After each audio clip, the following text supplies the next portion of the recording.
Hello! Bonjour à tous, j'espère que vous allez bien. Aujourd'hui on se retrouve pour les favoris du mois de novembre. C'est passé à une vitesse, j'en reviens pas. Du coup ce mois-ci j'ai fait vraiment plein de trucs et je voulais vous en parler dans cette vidéo.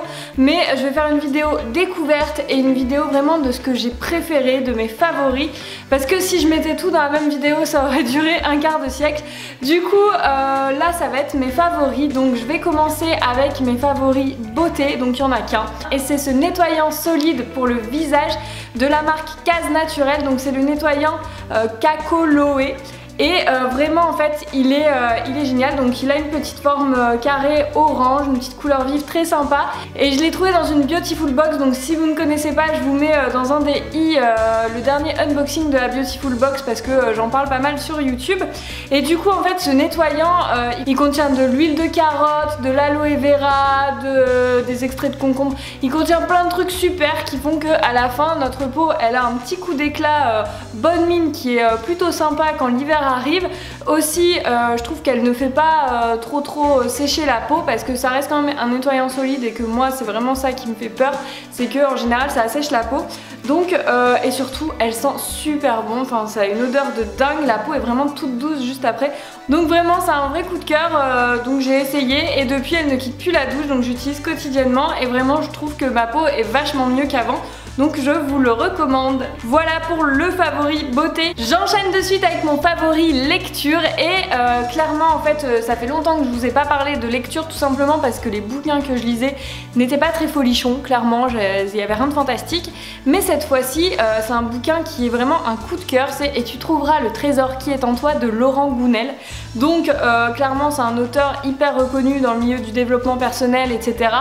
J'avais pas forcément envie de lire des bouquins dans ce genre là en ce moment, mais je suis tombée dessus, c'est une amie qui me l'a recommandé et clairement je suis hyper fan de ce bouquin.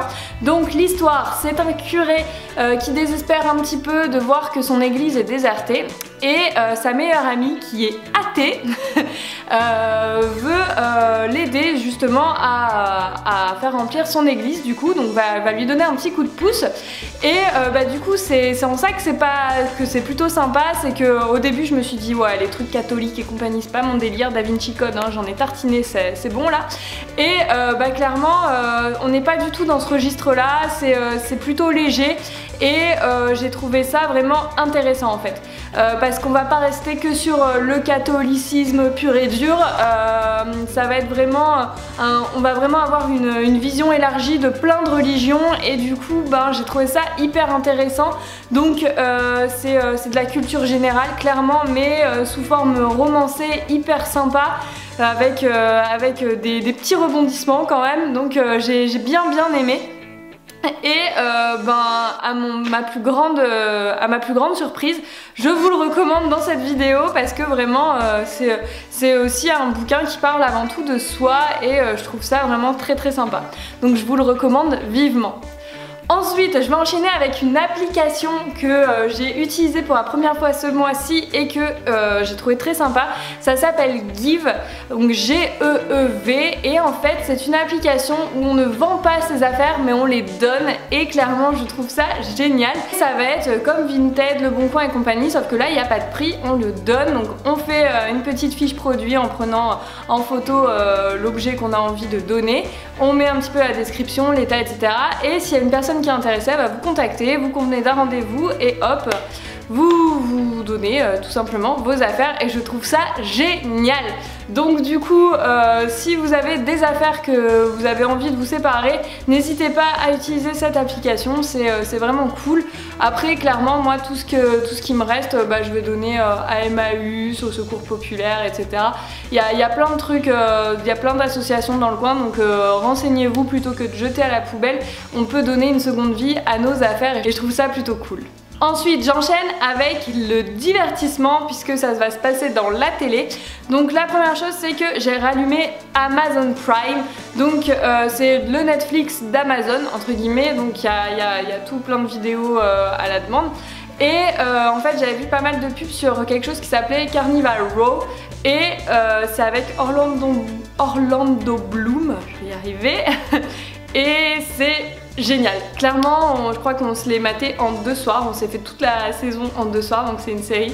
Et je saurais même pas par où commencer pour vous raconter le synopsis, mais alors c'est une série fantastique avec il y a des fées, il y a des ils appellent ça des pucks je crois, où genre c'est des hommes un peu béliers, enfin il y a aussi des femmes, c'est des humains un peu béliers, et puis alors c'est sous fond de racisme aussi, donc dans une terre des années je sais pas combien, ils parlent du 7e siècle, mais je dirais que pour nous ça équivaudrait peut-être au 18e, 19e, je sais pas trop. Et du coup bah il y a de la guerre et tout, mais c'est pas trop, voilà, c'est à voir, elle est vraiment très bien faite parce que clairement sur Amazon Prime j'ai souvent été déçue et j'ai rarement trouvé des séries ou des films qui me plaisaient. Mais alors celle-là, clairement je vous la recommande. Si vous aimez tout ce qui est séries fantastiques, vous allez adorer. Ensuite, je reste dans la télé, mais cette fois-ci sur TF1. J'ai voulu tester, j'ai vu plein d'affiches aux abribus sur une émission qui s'appelait Masked Singer. Donc on a voulu tester et franchement je me suis fait prendre au jeu, c'est génial. Donc en fait c'est des stars, c'est un peu le bémol, je vais vous raconter après le pseudo-star. Mais c'est des stars qui sont cachées dans des déguisements, mais vraiment on les reconnaît pas du tout. Y a rien, il n'y a pas 1 cm² de peau qui transparaît, qui pourrait nous donner un indice sur quoi que ce soit. C'est juste un déguisement et ils changent même la voix et parler. Et en fait on doit essayer de les reconnaître juste quand ils chantent. Donc parfois, la plupart du temps c'est même pas des chanteurs. Et du coup il y en a qui vont se déguiser en monstre, en cupcake, en lion, en pan, en hippocampe aussi. Enfin, c'est plein de petites bébêtes, etc. Et derrière en fait il y a des stars et ils nous disent un petit peu qui ils sont, genre apprendre qu'ils ont déjà foulé X fois le tapis rouge, qu'ils ont fait des films plutôt au cinéma ou plutôt à la TV, qu'ils sont plutôt chanteurs que acteurs. Enfin on va apprendre plein de choses comme ça sur eux, leur nationalité, s'ils ont des frères et sœurs et compagnie. Et il faut qu'on essaye de trouver qui se cache derrière le masque.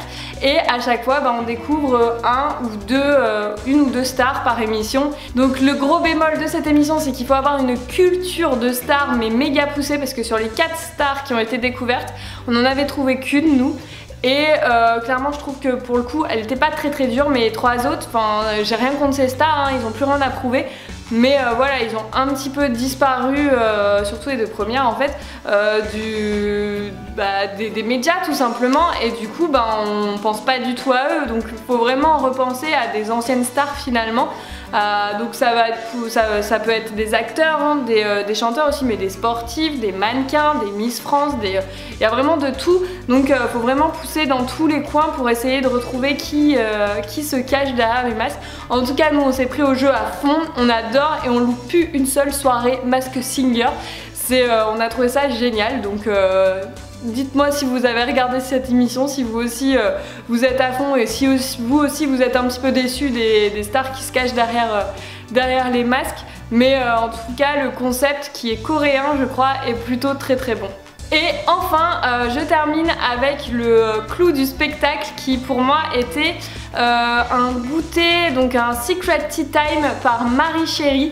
Donc ça c'est pour les Montpelliérains clairement. Donc en fait l'idée c'était simplement que Marie Chérie c'est une pâtissière qui est relativement reconnue sur Montpellier pour notamment ses wedding cakes et toute la pâtisserie américaine qui est vraiment trop bonne. Elle avait une petite boutique dans Montpellier et aujourd'hui elle ne fait que sur de la commande. Et là elle avait préparé un événement mais de dingue autour d'Alice au pays des merveilles. Et donc en fait on savait rien, juste que c'était à telle heure, tel endroit qu'il fallait être, et que c'était autour du thème d'Alice au pays des merveilles. Mais quand je vous dis telle heure, tel endroit, c'était juste rendez-vous 13h30 place de la Comédie. Et suivez le lapin blanc. Voilà, donc on s'est mis à suivre une petite nana avec des oreilles de lapin blanc. Et en fait il s'est avéré que c'était un goûter avec le Chapelier Fou en plein milieu de l'Opéra Comédie. C'était dingue, il y avait de la musique d'Alice au pays des merveilles, il y avait des danseuses en mode Alice et Chapelier Fou.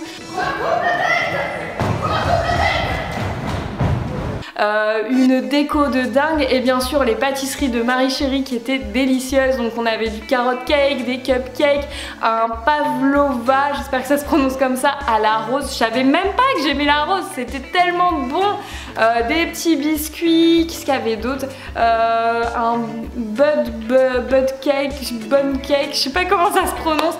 En tout cas c'était délicieux et clairement j'espère qu'elle va pouvoir refaire ce genre d'événement sur Montpellier. J'ai trouvé ça génial. Donc pareil, en fait il y avait un grand banquet, donc on était une trentaine de personnes à pas vraiment se connaître, donc ça permet aussi de rencontrer plein de gens de Montpellier. J'ai trouvé ça génial, donc merci beaucoup Marie pour l'invitation et n'hésitez pas à la suivre sur les réseaux sociaux parce que je pense qu'elle va refaire ce genre d'événement et bien sûr c'est ouvert au public, donc n'hésitez pas à la suivre. Voilà pour mes favoris du mois de novembre, j'espère que ça vous a plu.